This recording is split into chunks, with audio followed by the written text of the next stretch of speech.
Hello, in this lesson I'll talk about the rules of Monopoly and the pieces that come in a Monopoly set. I'll be discussing the classic version of the game. Monopoly is played on a square board where players move their tokens in a clockwise direction, starting at the bottom right of the screen where it says Go, and there are various consequences to landing on each of the other squares. Most of the squares have properties which are available for purchase by the players. There are also some chance and community chest squares, which involve picking up one of the cards which are set up in the center of the board, as you can see there.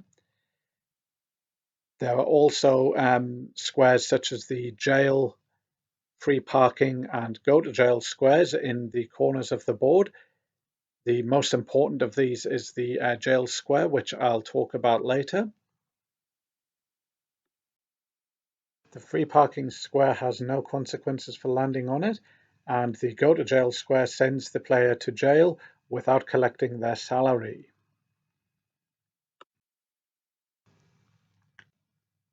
Monopoly is played by 2 to 8 players, although it varies with the amount of tokens that you find in the version of the game that you buy. The tokens tend to appear as metal items such as those above.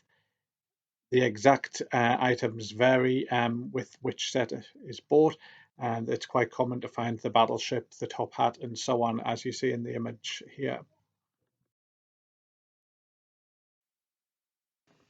Traditional Monopoly sets come with two six-sided dice. These are used for movement around the board. Should a player roll a double, they will be able to roll again.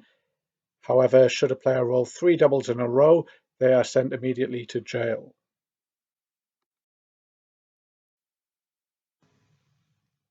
More recent versions of Monopoly come with an optional red die, which is used to accelerate the game, for example, by moving the player to the nearest unowned property. One particularly important square on the board is the jail square. I've mentioned one way a player can be sent to jail, which is by rolling doubles 3 times in a row.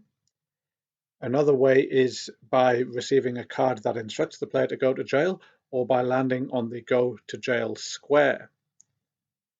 Once in jail, a player can only get out by rolling a double, or by using a get out of jail free card, or by paying $50. You get 3 chances to roll a double, after which time you must either use the get out of jail card or pay the $50 fine to get out. You don't go to jail simply by landing on this square. If you land on the square due to a normal dice roll, you go to the just visiting area.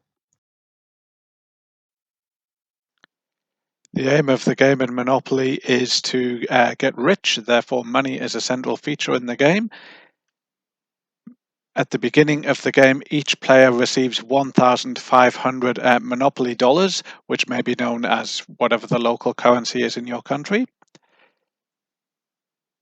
And you receive several denominations of notes, as you can see in the image here, which, depending on the version of the game you're playing, are usually different colors. At the beginning of each game, one player is elected to act as the bank and is therefore responsible for paying out salaries and collecting money at various times. There is no advantage to the player in being bank, it's an administrative task.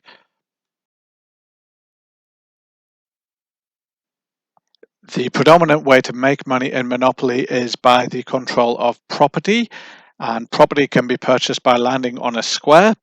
When property is purchased, the player will receive a property card which lists the value of rent, which again depends on how much that property has been developed with houses and hotels. To be able to develop property, it's necessary to own all of the properties of a various color, such as all of the yellows or greens.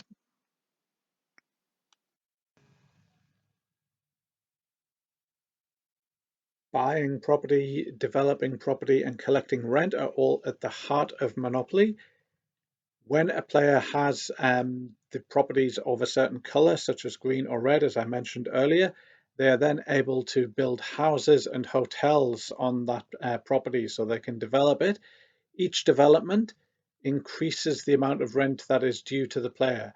Houses and hotels are represented by these pieces. Traditionally, houses are green and hotels are red. When a player lands on a property owned by another player, the amount of rent that they must pay the other player is determined by the amount of development on that land, and the exact dollar amount is written on the property card. If a player can't pay the rent, they may need to mortgage some of their own property to the bank and receive some of the value of it, or they may need to sell some of the houses or hotels at half value to the bank. If they still can't pay, this player will go bankrupt. Play continues until every player but one is bankrupt. The remaining player is the winner of the game.